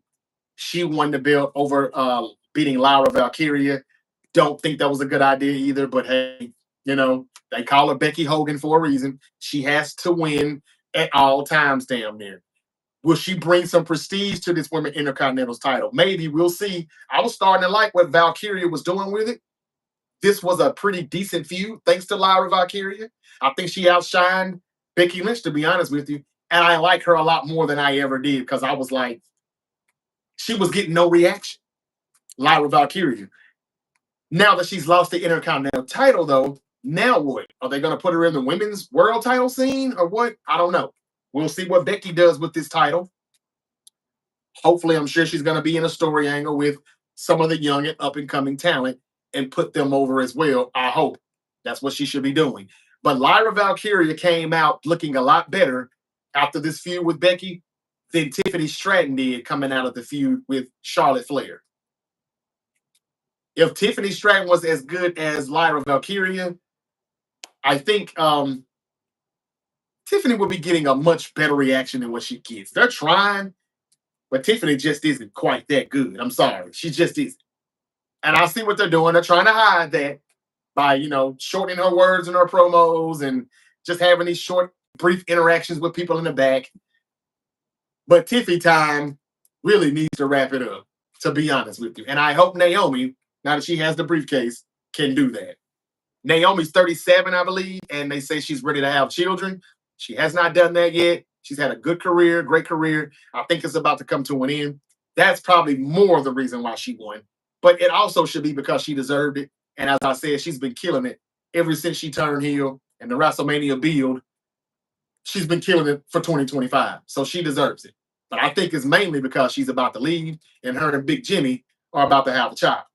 So if she wants to do that before 40, this could be her last stint with the WWE when this contract ends. I don't know exactly when that will be, but she's been back from TNA probably 2 years already. Yeah, I think she's probably been back 2 years already or close to it. So we'll see how that goes. And where the hell is Randy Orton? Because he hadn't been seen since Elimination Chamber when he lost to John Cena. He's literally disappeared again. They're having a hard time figuring out what to do with Randy Orton in creative. This doesn't make any sense to me. Make it make sense. And how do you expect to watch a 3-hour show, SmackDown that is, with no Randy Orton, no Roman Reigns? Cody was gone for a month. He just got back. How do you expect to keep these shows interesting without these stars on the show? Back in the day, you used to get Stone Cold, The Rock, Kurt Angle, Rikishi, Undertaker, Kane, all of them motherfuckers in one night, every night, Monday and Thursday night on SmackDown. You would see them. Triple H, all of these guys, Chris Jericho, Chris Benoit, Eddie Guerrero. You see them all every week. Now all you get is jobber, jobber, jobber, jobber, jobber. And we're just going to stretch this jobber shit until this person comes back, until that star comes back. This sucks. CM Punk not on TV every Monday night. When he is, it's the last 3 minutes of the show. Triple H is doing terrible. And you cannot continue to blame The Rock or TKO for this bad booking and bad creative. But yeah, Bub made me think about Randy Orton in the comment. He said, I miss 2022 Orton. I miss Orton, period. What the fuck is he? I'm sorry, I forgot. He's 14. I shouldn't be doing all of that. My bad, Bub. Donnie Jackson says, Bub, you never lied. The legend killer when he was with the legacy.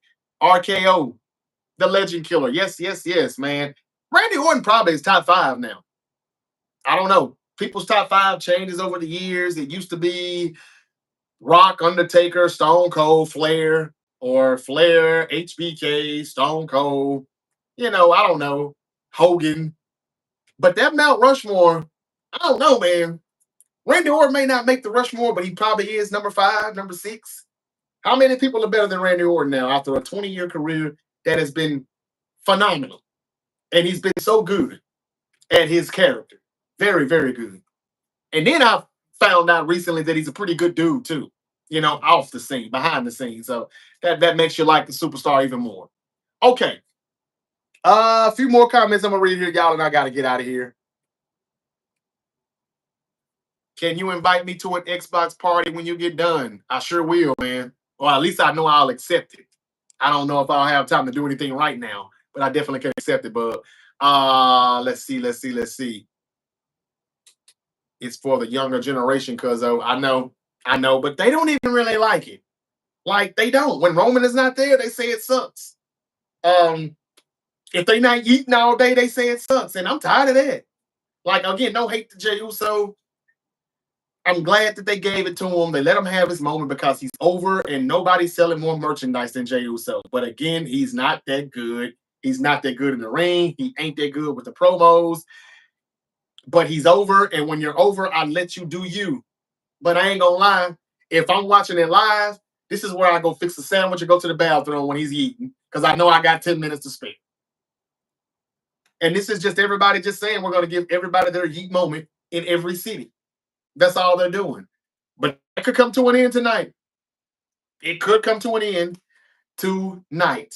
Gunther will not win the title. It just doesn't make any sense.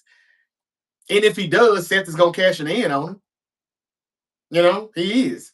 But Goldberg is coming back tonight, so I'm thinking Gunther loses, Jey Uso retains, but because Seth has all the muscle, Braun Breaker, Bronson Reed, the wise man Paul Heyman, he could, and this briefcase, he could still cash it in and win tonight. Watch out for that. But still, he didn't need the briefcase. That's all I'm saying. That's bad booking. He's my favorite all time. Okay.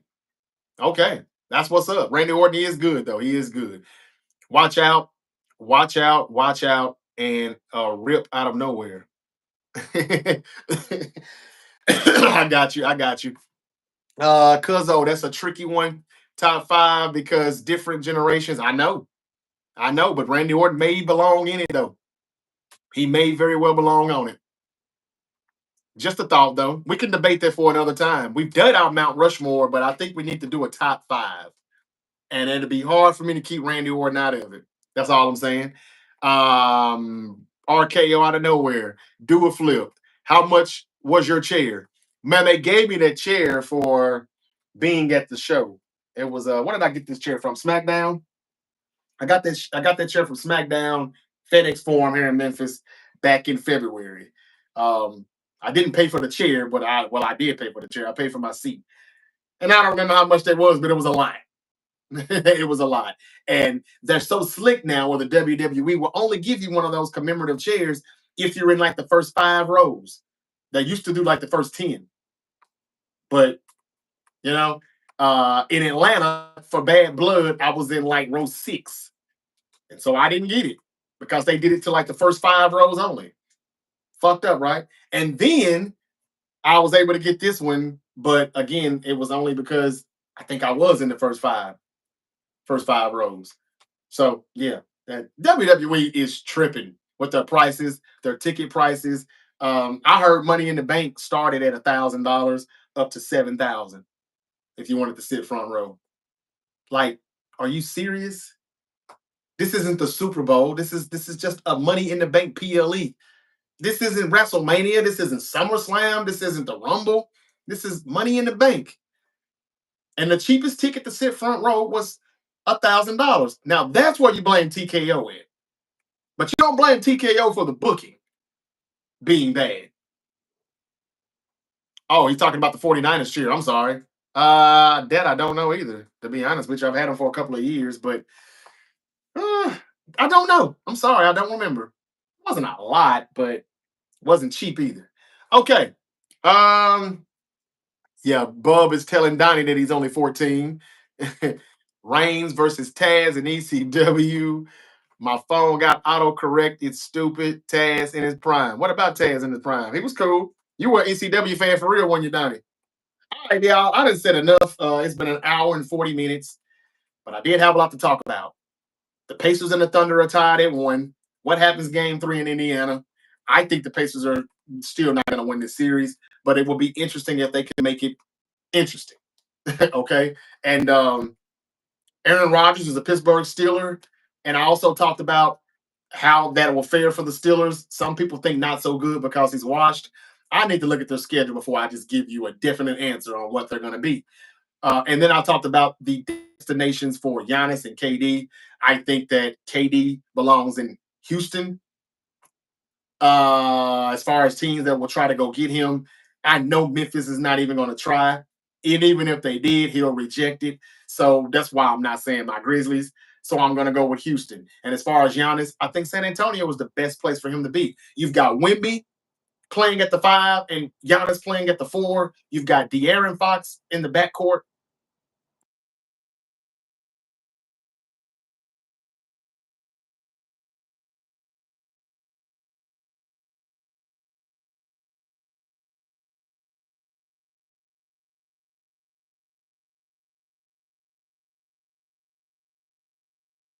That's all I got.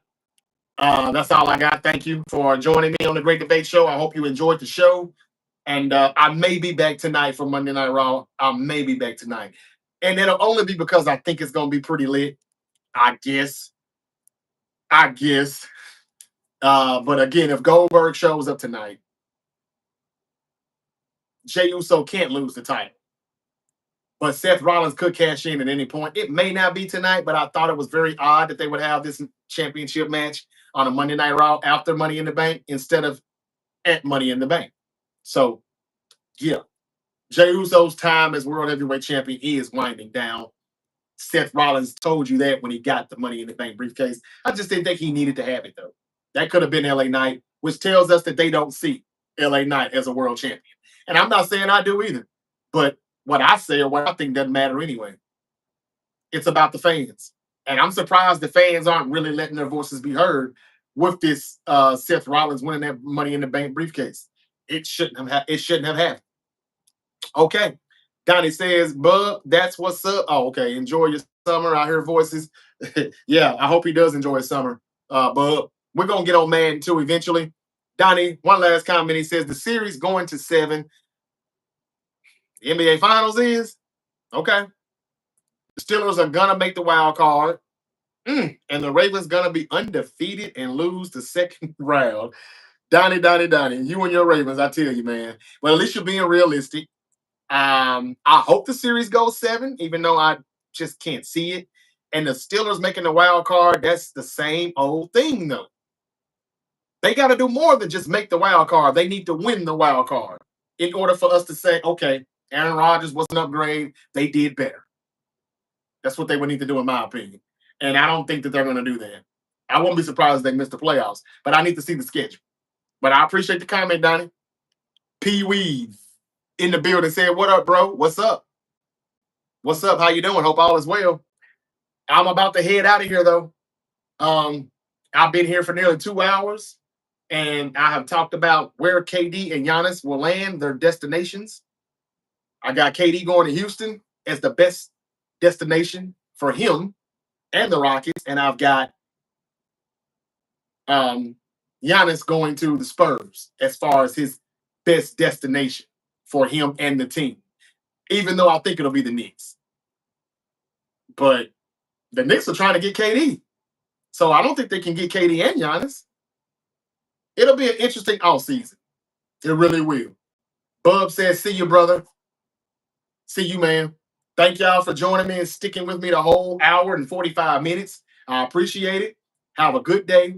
Have a magnificent Monday. And I'll be back tomorrow, same bad time, same bad channel, noon Eastern, 9 a.m. Pacific, unless you all can give me a better time slot that you think I should be coming in for, where you all can be with me the entire time, where you won't miss the show, the live stream or whatever, or the upload. But this is the time that I've been kind of rocking with for the past month or so, noon Eastern, 9 a.m. Pacific. If there's another time that you would like, please let me know in the comments. What do you want me to talk about? What do you want to debate with me about? The NBA Finals will be over with in about a week. By Father's Day, this will be over with or close to it. So, what are we going to talk about? Well, we can talk about NBA free agency. We can talk about Aaron Rodgers and the Steelers. We can talk about top five this, top 10 that. A lot of things that we can debate, but what do you want me to debate about? We did a lot here. Debating top five diss songs of all time in hip hop, debating the greatest decade of all time, where we gave it to the 90s. We debate a lot of things here. So let me know in the comments what you want to hear us debate about. Hit the like button, drop a comment, subscribe, hit the notification bell. Do one or all of those things because that's what helps us out with the algorithm. And that's how people find us here on the Great Debate Show. If you look at the subs, we ain't got a lot. And, so we're like way down here at the bottom. But if you can hit that like button or drop a comment, they start to put us in that algorithm a little bit more and people can find us. And that's it. I'm done. I'm out. I hope everybody enjoyed. As Josiah on here usually says, until we eat again, y'all be safe out there. Pee Wee said WWE Money in the Bank. Yeah, I just talked about that as well. R-Truth is back, and R-Truth is only back because the fans told the WWE you're wrong. Screw you for letting go of R-Truth. And you've got fans, and this is why Vince McMahon said fans were so fickle and they didn't know what the hell they wanted. This is the reason why he said shit like this. Because WWE fans can be stupid sometimes. If you look at the IWC, go on Twitter and just look at all the people in the independent wrestling community saying that we were worked all along. I should have known Triple H knew what he was doing. Bullshit. That's just complete bullshit. Triple H brought R-Truth back because just like the Cody Crybabies complained about not wanting Roman Reigns versus The Rock at WrestleMania 40, so we ended up getting Cody versus Roman Reigns 2, and he finished the story. That happened because of us, the fan. Well, I wasn't one of them saying it because I didn't want Cody to win at WrestleMania 40. I wanted him to win at SummerSlam because I was looking for Roman Reigns to break Hulk Hogan's streak of consecutive days as the WWE champion. And they wanted it to until the Cody Crybabies broke the internet. And the same thing happened with the people saying we want truth. You are responsible for getting R-Truth back. Why would you take that away from you? Why would you take away your own credit and give it to Triple H and the WWE who don't deserve it at all? They're lying to you. They brought him back because we forced them to bring him back. Period. And I ain't even giving him credit for that because he lied to me and told me that it was all a work. That's BS. Triple H, you're really, really, really getting on my bad side. And I'm going to stop watching. Okay? I don't get these chairs for free. I paid money, a lot of money, to sit close to the ring. Okay? The WWE didn't mail this to me for free either.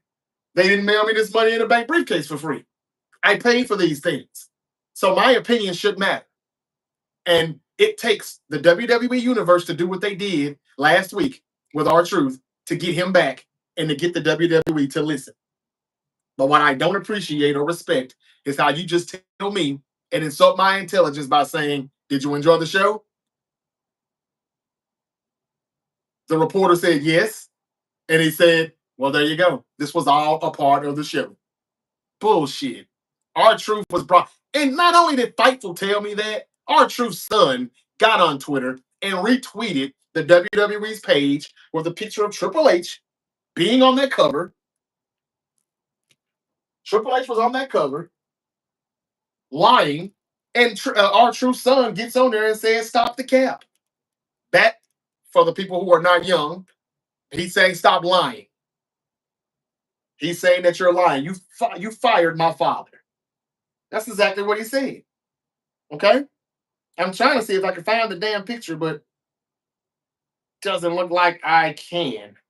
But I wish I could have shown that to you. But either way, he is full of shit. He's lying. Okay, and not only that, TKO was in debt. And that's the reason why they're letting a lot of people go, because of the UFC and the $3 billion debt that they're in, which has nothing to do with the WWE, but TKO owns both. So this is why you're getting what you're getting. I was trying to find that pic, but I'm sorry, I can't find it. But trust me, I'm not making it up. Our true son has came out also to let us all know, don't believe Triple H. He's lying. My father was fired, and you just brought him back because you can't stand the heat. So you had to get the fuck out the kitchen. WWE fans, wrestling fans, give yourself some credit and pat yourself on the back. You got R-Truth back. Stop believing that it's a work. That takes away all the credit that you deserve, because you done this. You, the people. Me, the people. We had a reel that got over 7,000, 6,000 views talking about this same incident. So I would like to say that the Great Debate Show played a part to that as well. And I'm happy for that. But I'm not happy for people saying things like, Triple H knows what he's doing, y'all. He worked this. Triple H doesn't give a fuck about you. And he's told you that he wished we shut the hell up and just enjoy the show. This is how he feels. This is what he thinks. All right, that's all I had. I can't find the pic, so it is what it is. But I can assure you, our true son would not get on Twitter and make that up. I highly doubt that. I highly doubt it. So, with that being said, ladies and gentlemen, I'm going to sign off. Tune in to Monday Night Raw tonight if you watch it. It could be something crazy going on. Maybe, maybe not. We'll see. Seth Rollins won the Money in the Bank briefcase on the men's side. They got that wrong. He didn't need the briefcase. He can get a title match without that briefcase. He's got too much muscle and a wise man by his side. Roman Reigns should have showed up to keep him from getting it, but we should have known we weren't going to see Roman Reigns either until we get closer to SummerSlam. We didn't even see CM Punk. And on the women's side, they did get there right. Naomi won. She should have. She's been killing it. But I think she won because they're going to give her a last good ride out because she's ready to have a child. And in order to do that, well, she can't be rested. So she's about to hang it up pretty soon here. Look for it, expect it. Speaking of hanging it up, the Goldberg may come back tonight. He's got a final match, retirement match that they're going to give him. I think July 12th, PLE. He has to come back at some point to get ready for that. Tonight, I'm told, maybe the night where he will come in and he will interrupt Jey Uso versus Gunther World Heavyweight title match. And he'll interfere in it. And he'll be the reason why Gunther doesn't get his title back. And that'll be the end of that. And they'll start their little story between now and July 12th. And they'll have their match, Goldberg Gunther. That started back at Bad Blood in October. I was there. They ain't said shit about it since. And now they're coming back to it, I hear, pretty soon. Could be tonight. All right. That's all I got. Thank you. Rewind if you're just getting here. If you missed it, I said a lot. It took me 2 hours, but we got it done. All right. I may be back tonight to recap Raw, me and Terrence, maybe. If not, tomorrow, noon Eastern, 9 a.m. Pacific. I'll be live on YouTube and TikTok. If you would like for me to do another time, maybe in the evening, maybe in the night, what's a good time for you? Or you could tune in and watch me live stream the Great Debate Show. I would love to hear it in the comments. Until we yeet again, y'all be safe out there. Peace.